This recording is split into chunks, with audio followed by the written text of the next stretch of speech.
E hoje foi divulgada uma informação que deixou os mercados animados. As bolsas americanas tiveram uma boa performance, mas o Bitcoin não conseguiu acompanhar e teve um dia aí de leve queda. É disso que eu vou falar nesse vídeo. Vou atualizar a análise gráfica do Bitcoin, vou explicar o porquê isso pode estar acontecendo. Também vou atualizar a análise dos indicadores macroeconômicos que foram divulgados e também falar dos indicadores de sentimento, mas antes de continuar, não deixe de seguir aqui o canal no YouTube, ativar o sininho para receber as notificações, deixar o like para dar aquela força, deixar o seu comentário embaixo e é isso aí, galera. Então vamos aí para a análise, vamos ver aqui o que está acontecendo com o Bitcoin hoje, tá? Primeiro, galera, começando aqui pelo prazo maior, né? Quando a gente olha aqui o prazo maior, a gente vê o seguinte, o Bitcoin ele está na beira do precipício, tá? Ele continua na mesma situação que ele já está há uns dias, né? Semanas, na verdade. Ele precisa romper para algum lado, tá? Ou ele tem que romper ali a região de 74 para romper o topo histórico e continuar alta, ou romper o suporte ali na região de 60 mil dólares, e se isso acontecer, aí ele formaria um famoso topo duplo com alvo nos 51 mil dólares, tá?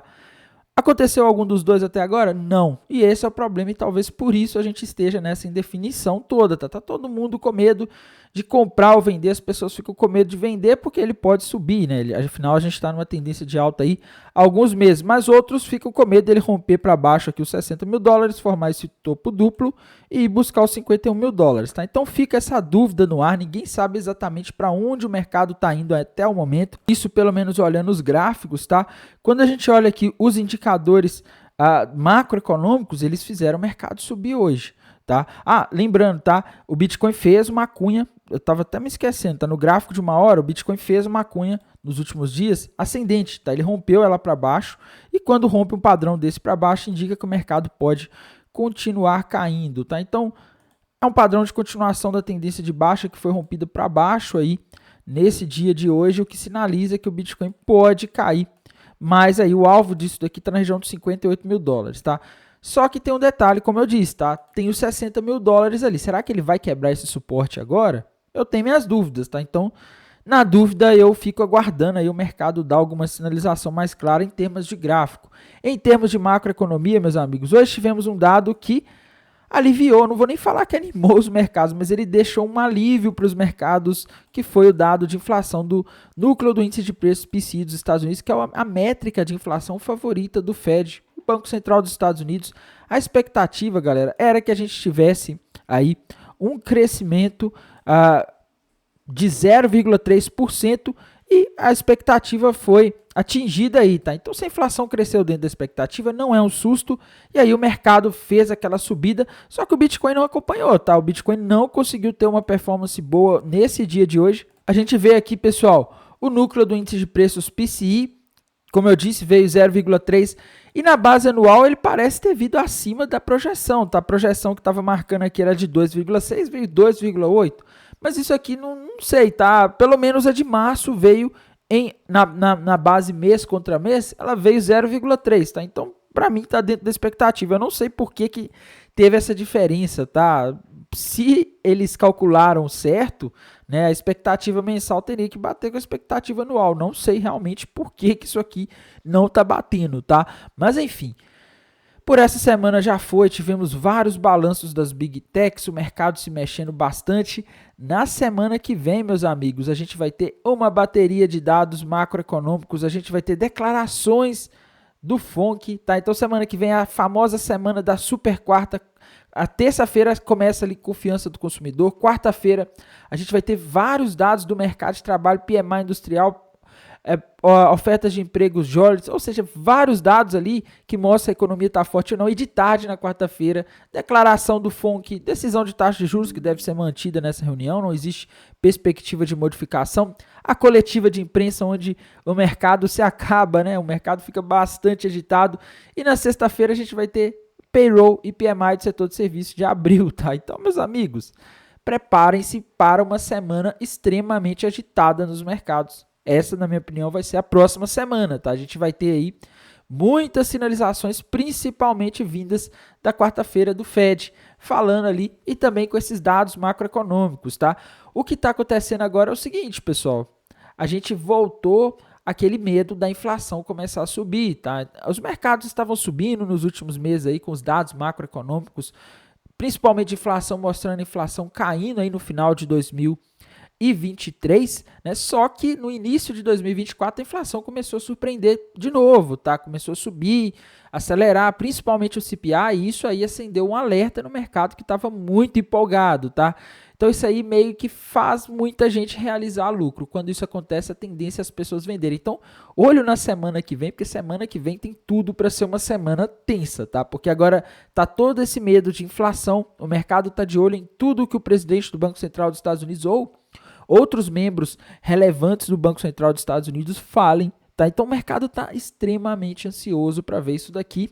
Semana que vem promete. E na minha visão, galera, a explicação para essa paradeza do Bitcoin, para essa coisa que o Bitcoin não reage, ela está aqui nos indicadores de sentimento, tá?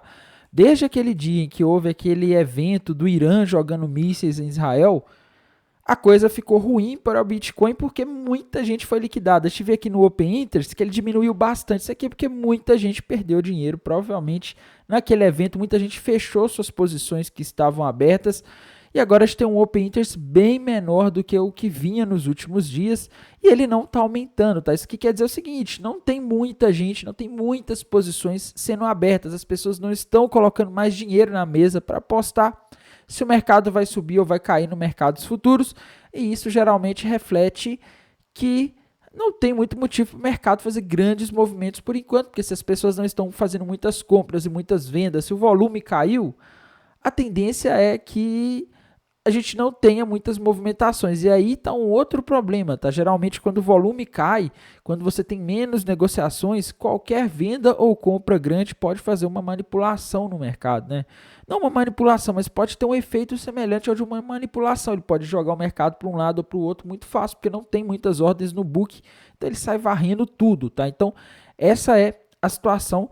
Acredito que quando o Bitcoin sair dessa paradeza, né? Não sei se paradeza, mas a palavra certa, mas desse marasmo, quando ele sair disso, provavelmente vai ser com um movimento forte e rápido, tá? Como o Bitcoin costuma fazer.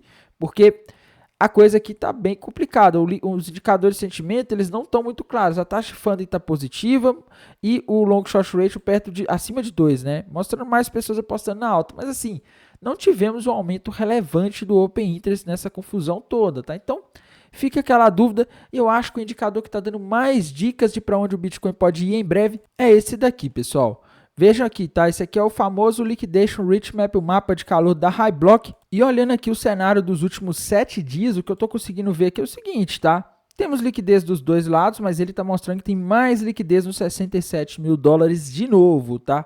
Lembrem-se que no início da semana eu tinha falado, olha, tem bastante liquidez, 67 mil dólares. A única coisa que eu estou conseguindo ver clara nos gráficos é isso, e ele foi lá nos 67 mil dólares. Só que desculpe, agora, galera, a gente tem uma liquidez surgindo ali na região dos 58.500 dólares aproximadamente, que é o alvo daquela cunha ascendente que o Bitcoin rompeu para baixo nos últimos dias, tá? Então vale ficar atento. Temos mais liquidez acima ali no 67, o que indica maior probabilidade no 67, mas temos que ficar atentos, tá? Porque quando a gente tem um volume de negociação muito baixo, as análises tendem a enganar, tá? Principalmente se alguma baleia, né, algum grande player do mercado faz uma compra ou venda grande nesse momento, ou ocorre um evento que assusta os mercados, como aquele sábado lá em que o Irã retaliou com um ataque pesado de mísseis e assustou os mercados. Se acontece uma coisa desse tipo, não estou nem falando no sentido de violência, de guerra, não, tá? Estou falando às vezes algum evento econômico aí que desagrada o mercado, a gente pode ter de uma hora para outra uma movimentação forte assim, tá? Então, tenham consciência de que isso aqui não é uma regra, tá? Tem mais liquidez no 67, indica que existe possibilidade, mas não quer dizer que vai também não, tá? Temos que ver o desenrolar nos próximos dias. Agora está entrando no final de semana, geralmente em finais de semana a gente não costuma ver o Bitcoin fazendo movimentos absurdamente grandes, tá? Então, eu espero que esse final de semana seja um pouco mais calmo. O Bitcoin provavelmente, pelo menos na minha expectativa, não deve romper os 60 mil dólares para baixo no final de semana, tá? Mas na semana que vem, meus amigos, tudo pode acontecer. Semana que vem é aquela típica semana onde as coisas podem mudar de uma hora para outra, notícias boas ou ruins podem chegar e o mercado pode reagir de forma totalmente inesperada, beleza? No mais, pessoal, não vou atualizar a situação das altcoins hoje, porque os gráficos eles não estão mudando muita coisa, tá? Eles não estão dando sinais muito claros. O Bitcoin ele não se define. Enquanto o Bitcoin não romper para cima ali o 74 ou romper para baixo o 60, eu acredito que o cenário para as altcoins fica bem confuso, tá? As últimas análises que eu fiz, as altcoins estavam dando sinais de queda, isso não mudou, mas assim, não temos grandes novidades em termos de gráfico aí para as altcoins, beleza? No mais, desejo um excelente final de semana, um bom descanso e bons negócios. Até mais, tchau!